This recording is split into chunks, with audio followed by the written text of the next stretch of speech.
This is Polyamory Weekly, episode 31 for October 25th, 2005. Coming up on this week's show, poly living arrangements, big love, and by the way, Dr. Ruth says there is no such thing as bisexuals. Nope.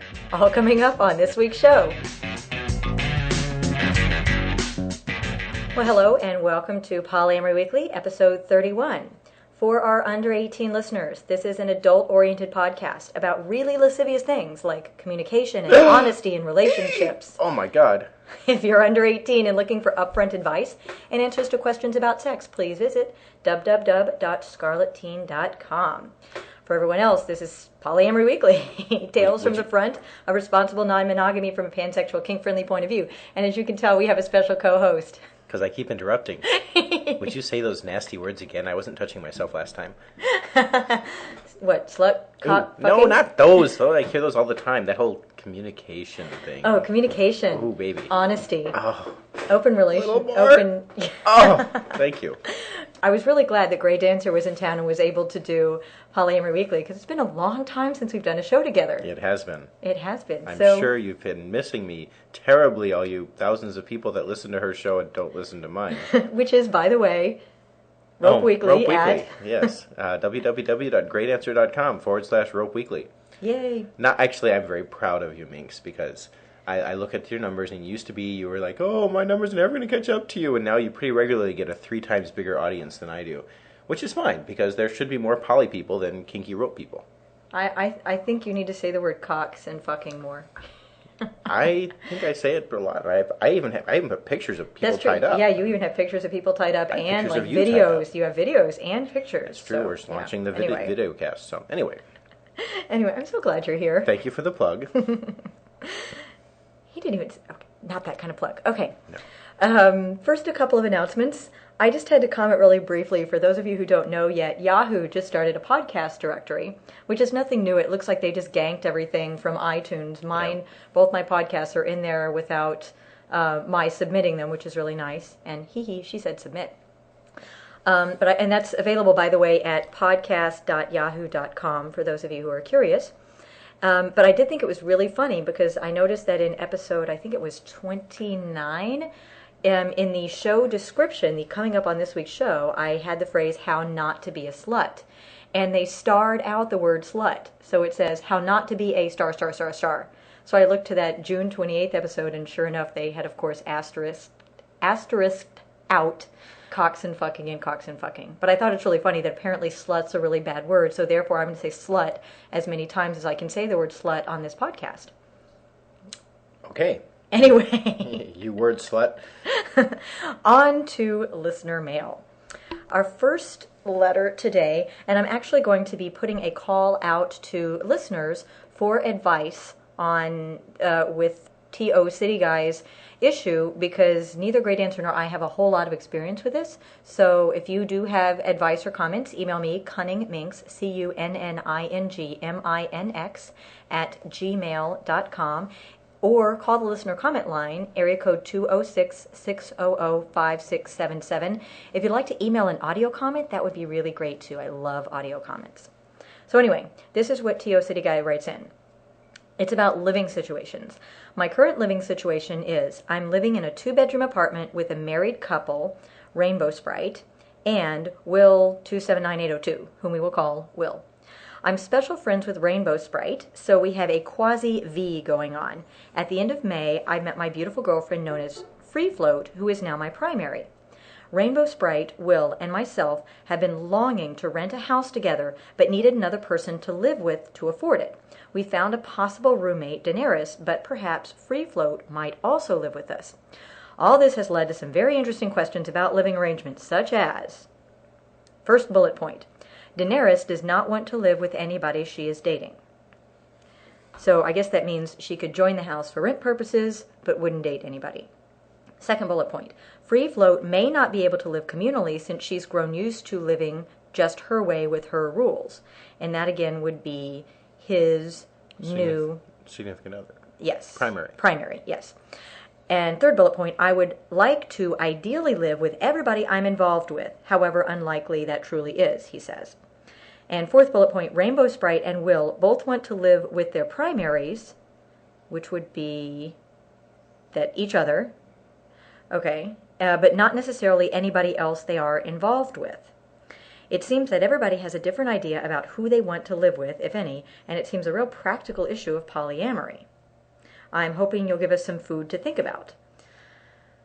So... Okay, I'm a little confused because he says Rainbow Sprite and Will want to both live with their primaries, but not necessarily anyone else. So but then if basically he says Rainbow Sprite, Will, and myself have been longing to rent a house together. So he is considered one of their primaries. Well, he says it's a quasi-V, so that's like a semi-primary thing, I guess. But if he wants to bring somebody else in, I guess, like his primary, they're not, it says not necessarily, but not that they're totally against it.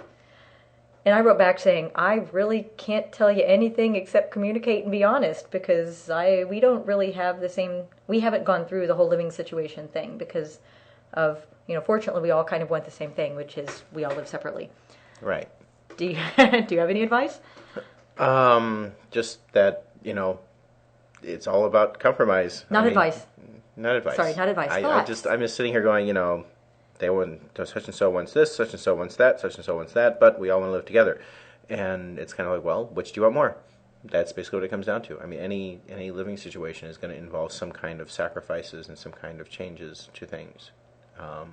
And good luck. I would not want to have to be in that situation. Well, I guess it's important to remember, too, that living arrangements can easily change. And hopefully, if they need to change, it can be done before. Living arrangements can change without the relationship necessarily breaking up. I mean, I think there's like a big fear that if you go into a living arrangement and then it becomes uncomfortable, like, say, Free Float would, like, he wants Free Float to live with them because he wants to live communally with all his partners, but she likes having her own space. If she did move in with them and turned out she didn't like it, there's still a way to keep that relationship and keep it primary and keep everything that was great about it and just have her move back out.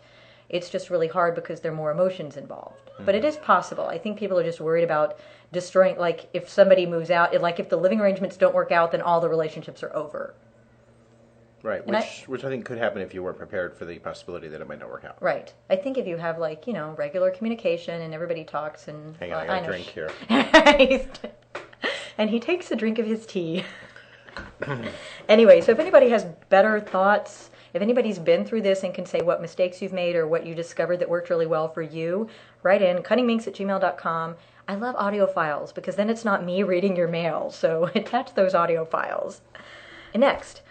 Brent N. wrote in, we've been talking a lot about poly ethics and faith, and he wrote in about the interview last week with Men of Sin. Speaking of which, did you get my audio comment?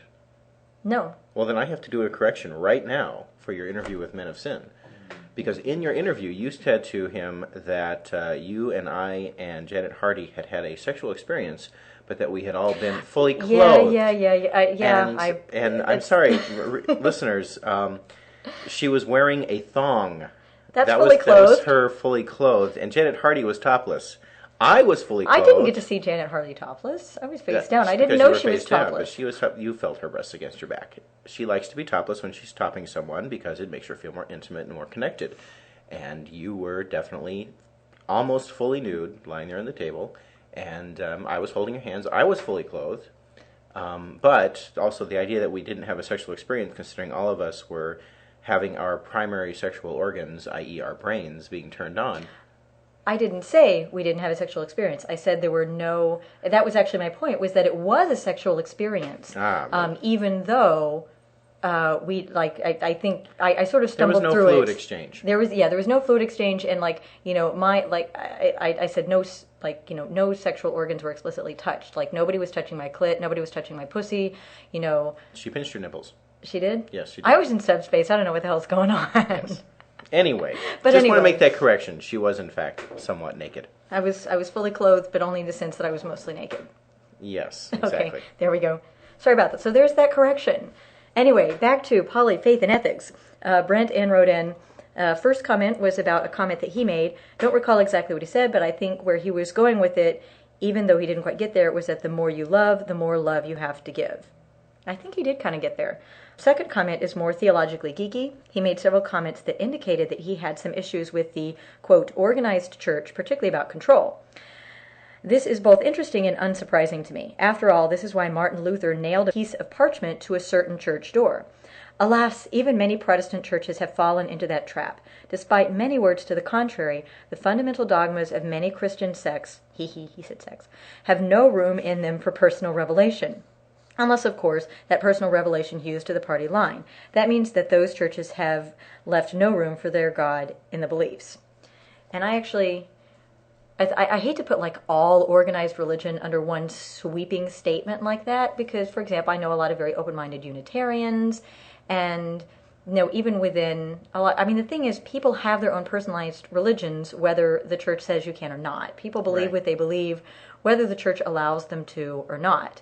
And I think, some churches, especially depending upon who the minister is and who's in charge, I understand. I think there's a general sort of thing about organized religion, being that organized religion is there to control people, which I'm like, well, Yeah. I wouldn't disagree with that. That's It's meant to why modify behavior. yeah, it is. Yeah. However, about making the generalization that, there's no room for personalization, I think that depends on the church and upon the minister and, or priest or what have you, and sort of the beliefs of that particular person. So, just my thoughts on that. Do you have thoughts? Great answer? I tend to mistrust organized religion as well. Any religion that says we know exactly what the truth is and we're going to dispense it to you, I tend to be somewhat skeptical of. But that's my own personal views, and you're welcome to organized religion if you like it. Everybody needs to have their kink. And let me tell you, I was reading Minneson's journal with the scene that he did involving like a lot of religious rituals, and wow, that's kinky. Well, I can tell you That's when one kinky minister. when I'm doing rope work, it is a very religious or spiritual experience. So, Well, that's why this was interesting, actually, because I'm used to thinking of like paganism and Wicca and all these more alternative, religions as being poly-friendly. That's why it was interesting to talk about like more traditional religions as being, whether they're poly-friendly, whether they're not, what are they trying to do, all of that. Anyway, one last letter in the mailbox. Dear Minx, I recently discovered that there is a term for the way I felt about relationships for, well, ever. I thought about relationships in my early teen years and then discovered later that R.A. Heinlein sorry, that's the reaction you'll get sometimes from people when you mention Heinlein. Not from me, I'm just getting you prepared. No, Great Answer loves Heinlein, had expressed my ideas in a much more succinct manner. Recently, after some of my friends and I got into a deep and meaningful conversation about my plans for my marriage next year and was it going to be an open marriage, having only a basic idea of what people meant by open marriage, I looked up Wikipedia and came across their polyamory article, which I highly recommend and I refer to all the time. I'm an Australian. The community here is somewhat quiet. I guess that's because Australia is somewhat conservative. Anyway, I've just discovered your Poly Weekly. I know we both laugh going, really? I know a lot of kinky Australians. Yeah. Yeah. Anyway, I've just discovered your Poly Weekly I'm podcast. actually laughing at the idea of a quiet Australian. Yeah, aren't they loud? Drink a lot of beer? I don't know. Usually. The ones that I've known. Found it to be a great listen, providing some interesting thoughts for myself and my SO as we explore this way of living. It's great to see there's so many resources for poly people around, so you can count on me listening in. Yay. Yay! Well, thanks for writing in to our Australian friend. And I'm not sure it's okay to use your name, so you're our Australian friend. I think we have like 3 listeners in Australia. It's very exciting for me. And actually, hey, if you guys want to send in audio comments, I'd love to hear those Australian accents. And I'm a little more hesitant because I happen to have a very bad relationship with a certain Australian bloke. But I'm more than willing to have that preconception altered. That's and true. healed. You've had a bad experience, so we want to have like healing experiences Exactly. with cool Australians. Yes. Anyway, one quick announcement before we get on to our topics for the show. Announcement. Announcement. I know I don't have any announcement, music or bumper. That was my version of a beatbox. How you- lame was that? Have you noticed like how much sillier the show is when Great Dancer and I do it together? No, this is just because I have too much sleep. We've had all these like serious interviews and everything. We have more great interviews coming up. I'm so excited about our interview lineup. Anyway, I just wanted to announce that I'm in the process of creating and submitting some seminar proposals for various polyamory conferences around the country and possibly around the globe over the next year. And no, you can't find out yet what I'll talk about because I'm still in the process of constructing them. I bet you it'll have to do with communication and honesty and doing the work. But that's just a guess. We've been talking a lot about poly in the media too, and which has been really interesting to me. But I've discovered that most of the poly conferences do not pay travel expenses, in addition to not paying for the actual speaking, which is fine. I would do that on volunteer, but they don't pay travel expenses, which makes it really difficult because most of them to go anywhere is going to be somewhere between $500 and $1,000 to go to a show. So Minx is instituting a sponsorship program. So here's how it works if you would like to sponsor Polyamory Weekly. Basically, sponsorships are $25 per show, and it's sort of like an NPR type thing. If you like, I can just do a short little blurb saying the show is brought to you by so-and-so with a tagline, or you can record your own audio if you prefer, up to a minute, talking about you, your family, who you want to say happy birthday to. If you have a business, we can put in links to your business, what have you. So that's it. All right. Are you going to have a limit to how many people can sponsor a show? Because, what if you have 30 people that want to sponsor your next show? Then we'd have to spread it out over the next 30 shows. And I think you're overly optimistic. One per show, huh? One per show, right. And that's based on numbers that I got from someone who wrote a book on podcasting and podcast sponsorship. So those are based on, just so you know, those are based on the number of downloads per show. And how many downloads do you tend to have per show? The downloads we have, the first week, the show will download 1,100 or 1,200 times. And after the show has been up for about a month, we will end up with about 1,500 downloads. That's true. So that's and we're approaching 100,000. We're up around 77,000 between the two of us. Oh, overall for all our podcasts? For all of our podcasts. Oh, that's exciting. So we should do something. We should throw a little poly rope orgy for our 100,000th download.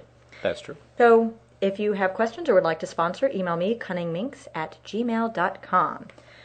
All right. And I have to thank Inky from LiveJournal for passing on this recent article in Dr. Ruth. I was really surprised to find this out. I'm pretty shocked myself. Yeah, there's not an online reference to it. So I'm going to read this particular part of the column in its entirety.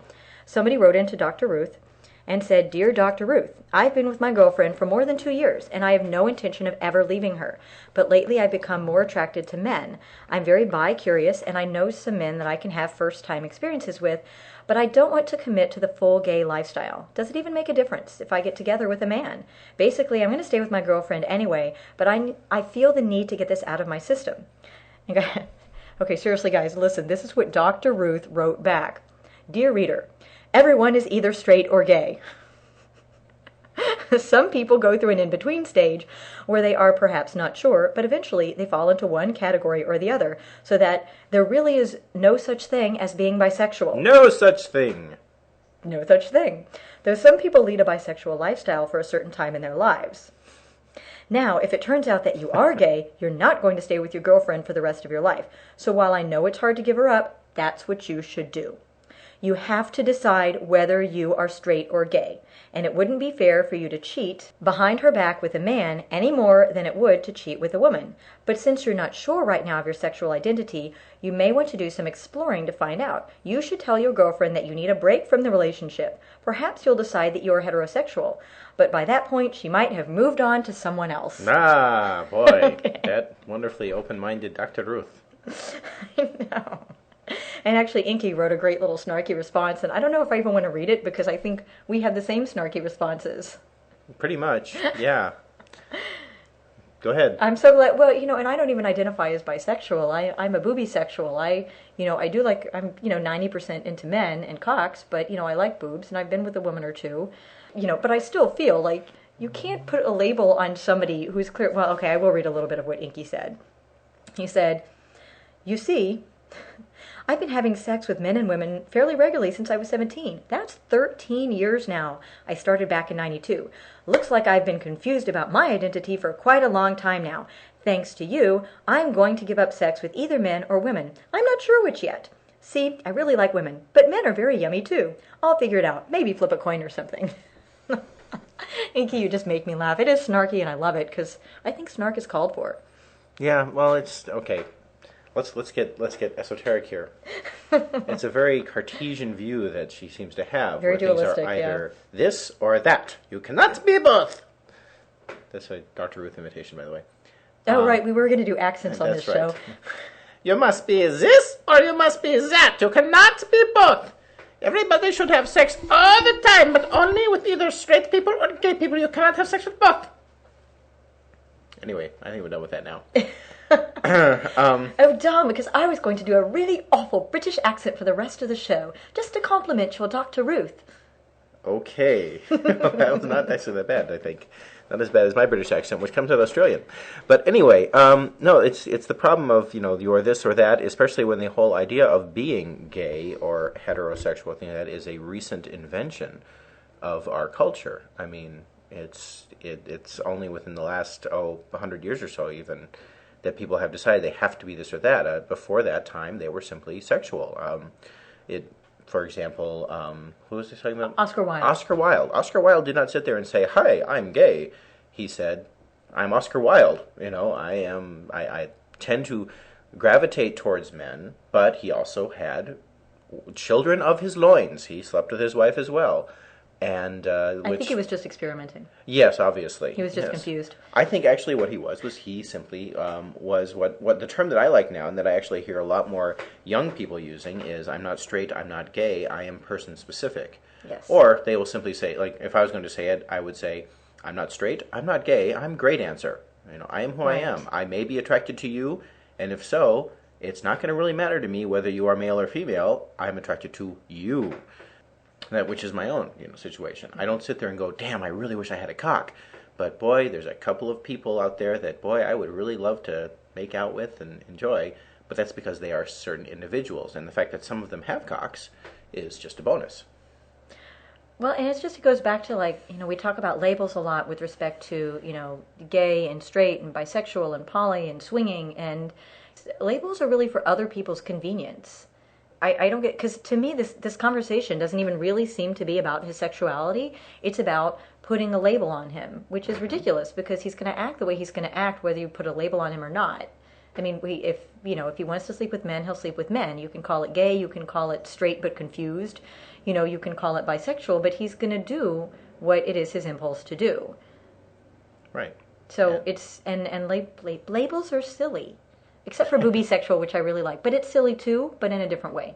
Well, I was telling you about an article I read recently, which I can try and put in the show notes, actually. But it's about a Special Forces commander from the U.S. Army. Oh, yeah. Who recently, he's retired, and he is going through a sexual reassignment surgery. He was really nervous about coming out to his family and friends and things like that. But the part that I really loved, because I'm an ex-military man myself, was when he came out to a colonel friend of his who had been served with him in the rough and tough Special Forces environment. And he had been really nervous, saying, "I got to tell you something. You're not going to like it, and it's kind of I don't know how you're going to deal with this." And he came out to his friend, and his friend's response, this rough, tough Special Forces guy, was, "Oh, man, I thought you were going to tell me something bad." Totally accepting. No problem at all. Maybe he had a whole lot of people come out to him. Right, but the thing that was the entire kind military's of gay. Interesting about this is that, people said, well, is he gay then? No, he was not gay. As a matter of fact, now that he is a woman, she is identifying as a lesbian. She likes women.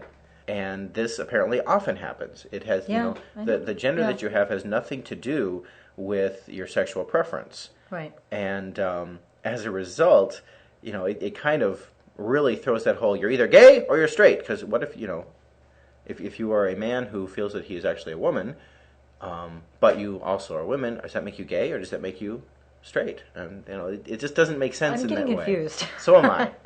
But then again, I am a booby sexual, so apparently, according to Dr. Ruth, I'm confused. The reason we're confused is because we're trying to put labels that do not fit. The map is not the territory. The reality is people are sexual.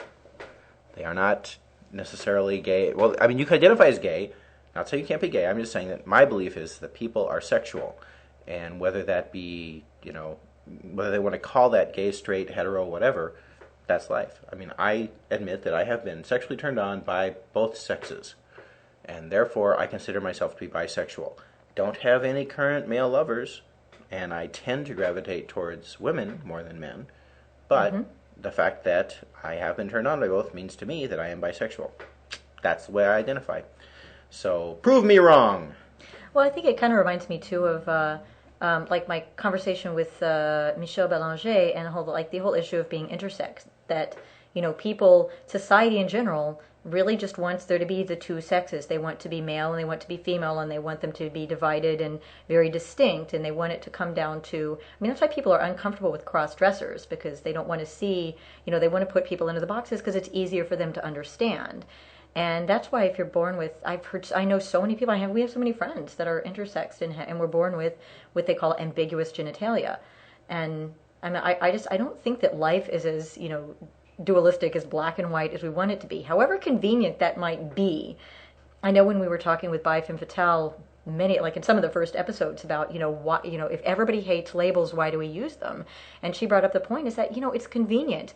Sometimes you don't have an entire paragraph to describe your sexuality. Sometimes it's just easier to say, I'm bi, as opposed to reciting an entire paragraph about, who you are and what you're into and things like that. So it is a nice shorthand. Yeah, but then I don't know, you run into the... But then you run into the Dr. Ruths of the world, and who are like, yeah. Well, and it's not just Dr. Ruth. I know a lot of gay people who also resent bisexual people, because if it's not ingrained, and that they think that gives the religious right the ammunition to say, we can cure you if it's actually a choice. If it's a choice and not a a disposition, genetic predisposition. Right, yes. Right. And that's. I personally think it could be both. I think you could be genetically predisposed to be sexual, which we actually all are. You could be genetically predisposed to just be a big slut. Yes. Slut. Do you want to say slut one more time? Slut. Okay. Okay. So, moving on. No, there was just actually, I think, one more thing I wanted to mention. In the topic of polyamory in the media, HBO is coming out with this program called Big Love. Have you guys heard about this? Coming out at sometime in 2006. Created by, these people, Olson and Sheffer. Here's the plot outline. Big Love centers around a polygamist, Bill Paxton, and his relationship with the 3 wives, all of whom he's married to. Oh my God. As opposed to the wives he's not married to. And there was an article on this in CNN. There was one in Time.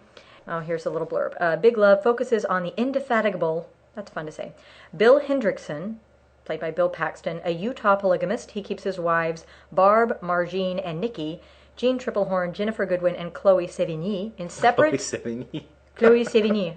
Do you know who that is? Yes, I do. Okay. I just think it's a fun name to say. In separate, adjacent houses where they run the extended household jointly but harbor simmering jealousies. Okay, I'm just not going to read anymore because I think it's going to piss me off.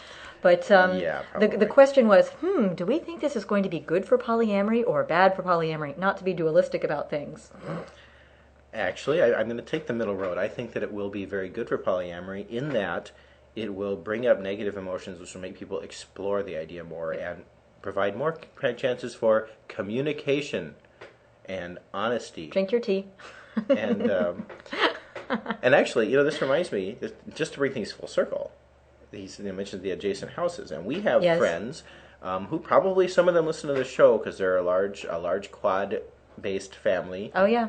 They have almost a compound in their living arrangements. They basically had an intersection. I think they have 1, 2, 3 houses on the corners. Oh, I thought there were 4 houses in the I think they're missing one corner of it, but basically they have an extended family that lives in about 4 houses in this one neighborhood, and that's how they solve their living arrangements. So perhaps going back to I can't remember his name. Sorry. T.O. City Guy. Maybe that could be your arrangement. You just need to rent more than one house, or, a duplex or 2. Yeah, that's true. For the who was it? Free Float that wanted to have her own space, but you wanted her to live with you guys, just an adjacent house. I have to say, I had just found out about this whole Big Love thing, and I'm looking forward to it, especially since for those of you who may not know, I was raised in a Mormon household. The primary religious foundation of it does not support polygamy. In fact, I will add that they had to give up polygamy when Utah became a state. They also had to give up the fact that they gave women the vote at the time, because at the time the United States did not.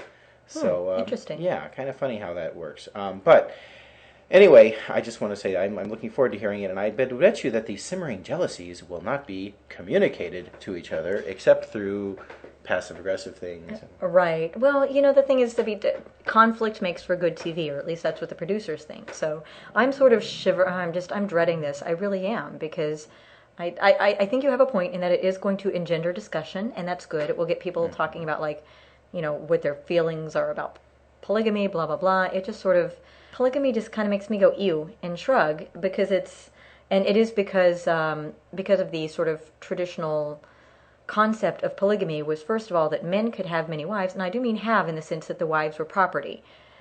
They could have Men could have as many wives as they could support. Yes. But of course, women had no choice to have many husbands, because until recently, women weren't allowed to own property anyway, and they certainly couldn't own a man. That would be, just wrong.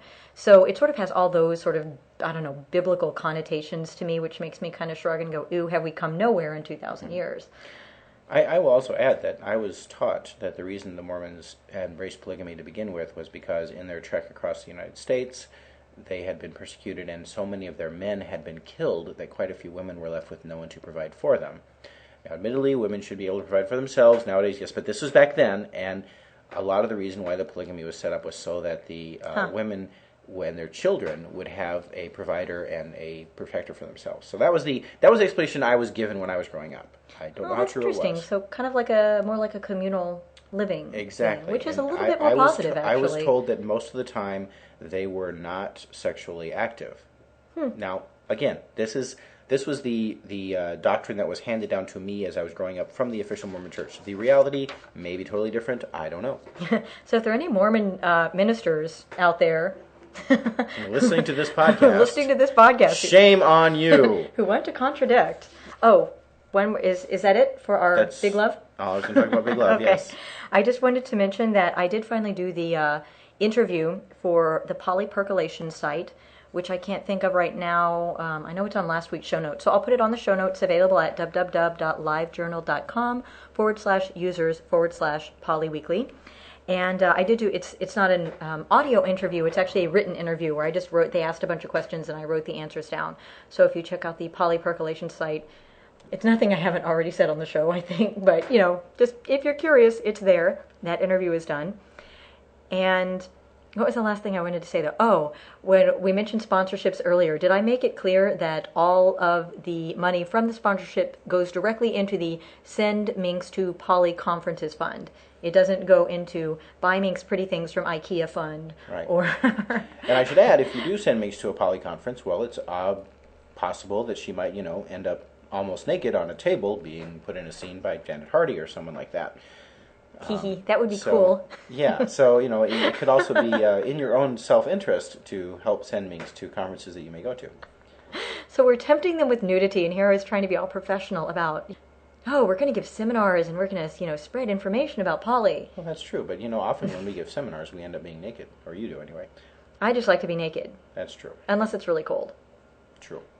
So, heat those seminars. Anyway, once again, if you guys want to do the sponsorship, $25 a show. We can do up to, say whatever you want, up to a minute. And that's that. Email me, cunningminx@gmail.com.